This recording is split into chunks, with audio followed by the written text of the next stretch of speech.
કાઠિયાવાડી ઇતિહાસ, વીરતા અને શૌર્ય, પરંપરા અને સંસ્કૃતિ, ગૌરવશાળી વારસો, આપણી ધરોહર આપણું ગૌરવ, કાઠિયાવાડી ગૌરવ, વીર બાવાવાળો સાહસવીર, શરત જંગલો ગીર જૂનાગઢ સાહસિક કથા બહારવટીઓ બંદૂકો, ખાનદાન કુળચો, માટે બે જ વેણની વાત કરવી છે, આપા, આ સોનું કે રૂપું મને ગળે નથી વળગતું, માં કનકાઈનો પ્રતાપ છે, લઈ જાવ, પણ એક વાત સાંભળો. રોળ્યકોળ્ય વેળાનો સૂરજ ઘોડે ચડીને આવેલા ઉતાવળા કોઈ મહેમાનની જેમ જાઉં જાઉં થઈ રહ્યો છે. એને એક પગ સંધ્યાના પેંગડે અને બીજો રાતના શારજામાં ઉપર છે. ગીરની ઘટાટોપ વનરાયના ડાળપત્તા ઉપરથી પંખીના ટહુકા લઈને ધીમે ધીમે વાતો વાહોલીઓ વૃક્ષોની કૂંપળો સાથે ગુફ્તેગુ કરી રહ્યો છે. ચોડવડી ગામના સીમાડાની ભેરાસણ નદીના વોકળામાં ઊંડા માર્ગના મું આગળ 25 જેટલા બહારવટિયા હથિયારે હાથ દઈને શિકાર ઉપર છલાંગવા બેઠેલા ચિત્રાની જેમ ટગર ટગર આંખે ઉંડેરા માર્ગમાં ઝાંકી રહ્યા છે. બહારવટિયાઓ પાસે આજ પાકી બાતમી છે કે દીવનો ધનપતિ વણિક શેઠ સુંદરજી ચોડવડી ગામને પાદર થઈને કનકાઈ માતાજીના થાનકે જવાનો છે. દેશ પરદેશ વેઠીને ગાડા મોઢે ધન કમાયેલો શેઠ સુંદરજી કાંઈ એકલો સેકલો ન હોય, વળી ખાલી હાથે પણ ન હોય. શેઠપણાનો મોભો અને લક્ષ્મીના પના પ્રમાણે શેઠ સાથે 100-150 જેટલા શેઠિયાઓ હશે, નોકરચાકર હશે. અને પાકેલી બોરડીની જેમ સોનું રૂપું ખણખણાવતી શેઠાણીઓ અને બાળકો પણ હશે. અને અગમ બુદ્ધિના એ વણિકે સંપત્તિના રખોપા માટે 5-10 બંદૂકધારી વળાવિયા પણ લીધા હશે. વળાવિયાને બાદ કરતાં આખું ઝુમખું વેવલા માણસોનું. એકાદ પડકારની જરૂર બંદૂકનું નાળચું જોયું નથી અને બોકાસો બોલ્યું નથી. હા, વળાવિયા કાંટિયાવરણના લૂંઢલાલી હશે તો થોડીક રમઝટી કરવી પડશે. છાતીકડા હશે તો લોહી કાઢવા પડશે. બાકી કઢીચટ્ટા હશે તો બહારવટિયા બાવાવાળાનું નામ સાંભળતા તૂટેલા બંબુડાની જેમ બુમકારા નાખતા ભાગી જશે. દીવના શેઠ સુંદરજીનું આ ઝાડવું જો પૂરેપૂરું જંજેડાય તો ખડિયા પોટલિયા છલકી ઉઠે. બહારવટિયા બાવાવાળાના સાથીદારો સાકરની કણીની જેમ આવતા મનસૂબા ચગળતા વાટ જોઈ રહ્યા છે. અને એ જ પળે ઊંડા માર્ગમાં ધૂળ ઉડી બળદગાડીઓના પૈંડા ગાજ્યા, બળદોના ઘૂઘરા ખણખણ્યા અને જોતજોતામાં 10 જેટલા ગાડાઓની હેડ્ય લગો લગાવી. ગાડામાં બેઠેલો પુરુષવર્ગ વાતોના કિલ્લોલ કરે છે. સ્ત્રીઓ માતાજીના ગરબા ગાતી આવે છે. શણગારેલા બળદો શિંગડા ડોલાવતા ડોલાવતા ગળાના ઘોઘરમાળ ઘમકાવે છે. અને 25 બહારવટિયાની ટોળી તોપમાંથી ગોળા છૂટે એવી ત્વરાથી ગાડાઓ ઉપર વછૂટી. ઊભા રાખો, ગાડાનો એક જોરુકો પડકારો ઉઠ્યો. 25 જેટલી બોકાનીઓ, ગેગુર દાઢીઓ, મૂછોના થોભિયા અને રાતીચોળ આંખોનું આખું જંગલ વણિકશ્રેષ્ઠી સુંદરજી જેવા સુવાળા માણસની આસપાસ ઘટાટોપ થઈને ફરી વળ્યું. શેઠના વોળાવિયા એકાદ પળ માટે અવઢવમાં પડ્યા, પણ બહારવટિયા બાવાવાળાનું નામ સાંભળતા એણે મૂઢીઓ વાળી, પગની પેનીઓ સાથળે ભટકાણી અને બંદૂકોના દાંડવા વાંદરાના પૂંછની જેમ ઉછળતા ઉછળતા ગીરના જંગલમાં અલોપ થઈ ગયા.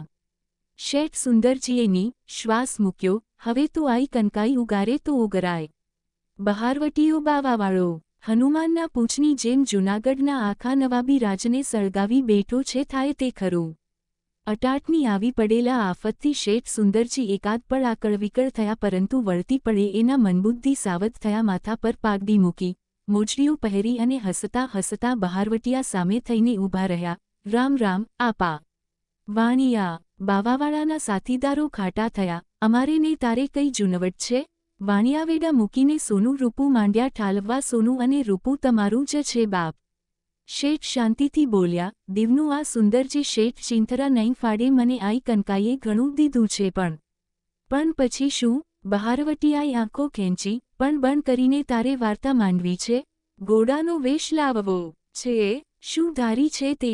ધારી કાંઈ નથી ભાઈ, મારે તો બાપુ બાવાવાળાને જોવા છે. ગાલાવેલો થામા. શેઠ બાવાવાળાને જોઈને શું કામ છે તારે? કાંઈ લેનદેન છે બાવાવાળા પાસે? લેનદેન કેવી? સુંદરજી હસ્યો. પણ માણસના નાતે લેણાદેણી ખરી હો ભાઈ. ઘેરામાંથી એક ઘોડેસવાર આગળ આવ્યો. હું પોતે બાવાવાળો. શેઠ કેરીની ફાડ્યા જેવી આંખો, થરકતી ભૂજાઓ, ગુલાબી ચુમકીઓવાળો ઉજળો વાન અને ચેતનાના કુવારા છલકાવતા આદમીને શેઠ અહોભાવથી જોઈ રહ્યા. અને 20મી વેળાએ પણ ડાહી જાતનો આ વેપારી અનુકંપાથી દ્રવી ઉઠ્યો કે હે ભગવાન! ફૂલની પાંખડી સમો આ યુવાન સિંહાસને શોભે એવો છે, પણ બચ્ચારો જીવ પાણાના ઓશિકા કરીને સૂવે છે. ગીરની ઝાડીમાં ડુંગરાની બખોલોમાં સાવજની ત્રાડો સાંભળતો સાંભળતો ભૂખ અને વેદનાઓ વેઠે છે જૂનાગઢના નવાબે કેવી દશા કરી આ જુવાનની. શેઠ બહારવટિયાના સાથીઓ આકડા થયા. જોઈ લીધા બાવાવાળાને, હવે જટ કરો સોનું રૂપું ઠાલવી નાખો બાપુ બાવાવાળા. શેઠ બાવાવાળા પાસે એક ડગલું આગળ વધ્યા. ખાનદાન કુળછો માટે બે જ વેણની વાત કરવી છે આપા. આ સોનું કે રૂપું મને ગળે નથી વળગતું. માં કનકાઈનો પ્રતાપ છે, લઈ જાવ. પણ એક વાત સાંભળો, મારા દીકરાને ઘેર આઈ કનકાઈએ દીકરો દીધો છે બાપુ. મારા પૌત્રને માને પારે પગે લગાડવા લઈ જાઉં છું, માટે માતાજીને ચડાવવા દાગીના અને વાઘા ન લો તો સારું, બાકીનું બધું લઈ જાવ. તમે માં કનકાઈની માનતાએ જાવ છો શેઠ? બહારવટીયો બાવાવાળો ઠંડોગાર થયો. હા આપા, માને પારે જ જાની છણી. ભાઈઓ બાવાવાળાનો હાથ ઊંચો થયો. સુંદરજી શેઠની એક પાઈ પણ ન લેશો. ગીરની દેવીમાં કનકાઈ આપણને ઘણું આપશે, હાલો ઊભા રહો આપા. શેઠ બાવાવાળાના ઘોડા તરફ ગયા. એમ ખાલી હાથે જાવમાં ઘરેણાંને બદલે તમે રૂપિયા બોલો, ગણી દઉં બાપા. ગીરના પહાડોમાં અથડાઈને પડછંદા પડે એવું ખડખડાટ હસતો બાવાવાળો બોલ્યો. શેઠ મને તમે લૂંટારો ધાર્યો? ના બાપ, જેના નામમાં બાવો બેઠો છે એવો બહારવટીયો બાવાવાળો હરામ હલાલી કે લૂંટારો નથી શેઠ. અને બહારવટીયાના અવતાર ચહેરા ઉપર વેદનાના ગમગીનીના અકળામણના પોપડા ઊંચકાયા. શું કરું શેઠ? જૂનાગઢના નવાબે મારું વિસાવદર આંચકી લીધું અને મારે પાતકનો આ પંથ લેવો પડ્યો. તમને અમે લૂંટીએ જાત્રાળુને? ના ના શેઠ, કહો તો મારા સાથીદારો તમારા આખા સંઘનું રખવાળું કરતા માં કનકાઈ સુધી મૂકી જાય. મારો બાપો! શેઠ સુંદરજીએ બાવાવાળાની પીઠને ઠપકારી. રંગ મારો આત્મો રાજી થઈને કહે છે કે માં કનકાઈ તમારો ગિરાસ પાછો અપાવશે. પણ આપા, હવે એક વેણ રાખો. દીવનો ધનિક વાણિયો સુંદરજી તમને મળ્યો અને તમારા મોં ગળ્યા ન થાય તો થઈ રહ્યું. ના, મારે તમને સૌને ટીમણ નાસ્તો કરાવવાની મરજી છે. મારા પર ઇતબાર હોય તો પંગત પાડો આપા. ભલે શેઠ. બાવાવાળો સાથીદારો સાથે ઘોડેથી ઉતર્યો. ગાડામાંથી પાંતિયા કાઢીને સુંદરજી શેઠે પાથયા. બહારવટીયા પંગતમાં બેઠા. શેઠ સુંદરજીએ બહારવટીયાઓને સુખડી અને ફરસાણના ભરપેટ ટીમણ કરાવ્યા. બહારવટીયા જવા તૈયાર થયા એટલે શેઠ સુંદરજીએ બાવાવાળાના કાન પાસે એક કિંમતી વાત કરી. બાપુ, ગઈ રાત અમે ઘાંટવડમાં હતા. વાત પાકી અને જરૂરી છે, સાંભળો. અંગ્રેજ નૌકા સૈન્યનો કેપ્ટન ઘાંટવડની આસપાસ આરામ કરી રહ્યો છે. શું નામ એનું શેઠ? બાવાવાળાએ ઉત્સુકતાથી પૂછ્યું. નામ તો ઘાંટ કે ગ્રાન્ટ એવું છે, કાનિક પણ છે મોટો જોશવર. વેલણ બંદરે 7 વરસથી થાણું નાખીને પડ્યો. તો ગાયકવાડ સરકારના દરિયાઈ માર્ગને ચાંચિયાઓ લૂંટતા હતા એટલે ખુદ ગાયકવાડે ઈસ્ટ ઇન્ડિયા કંપનીના નૌકા સૈન્યની મદદ માગેલી. તો જાણો ને આપા? હા શેઠ, એ ઘાંટને પણ જાણું છું, નામ સાંભળ્યું છે.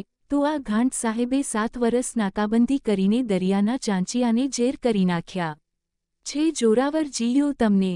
હવે આ કેપ્ટન પોતાનો ચાર્જ પાછો સોંપવા અમરેલી જઈ રહ્યો છે. દલખાણિયાના નાકા પાસેથી નીકળવાનો છે. સાથે જાજા માણસો નથી. વિજયના નશામાં છે. જો હરમત કરો તો.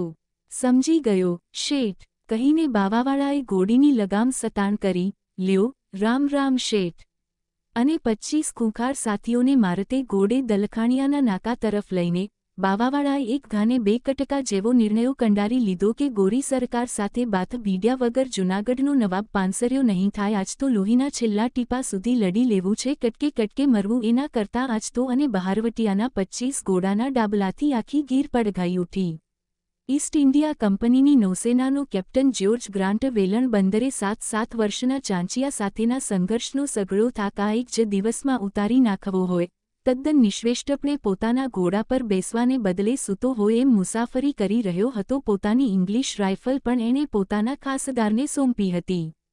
ઘોડાના સ્પ્રિંગવાળા કુરસમના કસકસતા જીન પર ઝૂલતો ઝૂલતો ગીરના જંગલોની રળિયાતને પીતો પીતો આરામથી જઈ રહ્યો હતો. હાસ્તો ગુજરાતમાં પાગડીપને પથરાયેલી ગાયકવાડી રિયાસતને એણે દેખાડી આપ્યું હતું કે દેશી રજવાડાના લશ્કરી કેપ્ટનો કરતાં ગોરી હકુમતનો કેપ્ટન કેટલો માતબર છે અને ગોરી સેના કેટલી કામયાબ છે. સારો માછીમાર કુશતાથી જાળ પાથરીને માછલાનો સોમલો કાઢી નાખે એ માણે દરિયાઈ ચાંચિયાઓનો ખોડો કાઢી આપ્યો હતો.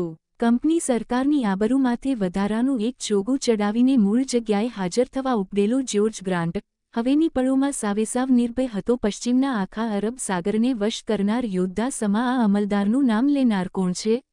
મકદૂર પણ કોની? જ્યોર્જ ગ્રાન્ટની સાથે એક મુનશી, 2 અંગરક્ષકો અને એક ખાસદાર. આમ આ 5 જણ અમરેલી પહોંચે એટલે એના માટે તૈયાર રાખેલા યશના અબીલ, ગુલાલ એના ચરણોમાં હતા. અને ગ્રાન્ટની આ નાનકડી મંડળી દલખાણિયાના નાકે પૂગી. ઝાડ પરથી વાંદરો ઠેકે એમ બહારવટિયા બાવાવાળાનો બાતમીદાર સડેડાટ કરતો ઝાડવેથી ઉતર્યો અને ગીરના ડૂવામાં છુપેલા સાથીદારોને ગોરા કેપ્ટનની એક રેખા સાથેની ચિત્રબદ્ધ માહિતી આપી.